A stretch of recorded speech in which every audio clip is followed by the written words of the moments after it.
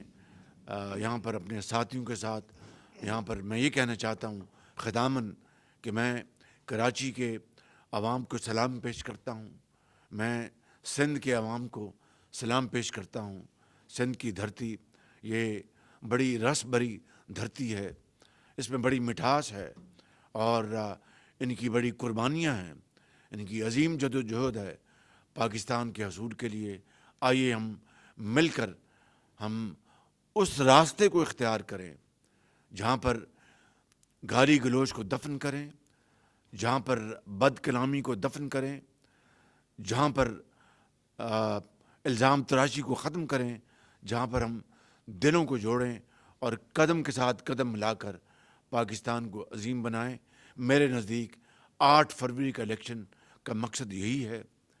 یہی 8 فروری کے الیکشن کا میں سمجھتا ہوں کہ سوچ ہے اور محور ہے، اس کے علاوہ اور کچھ نہیں۔ اگر ہم اس میں کامیاب ہوتے ہیں تو پاکستان کے 22 کروڑ عوام وہ سرخرو ہوں گے، پاکستان عظیم بنے گا انشاءاللہ، محنت اور محنت کے ساتھ۔ آپ کا بہت شکریہ۔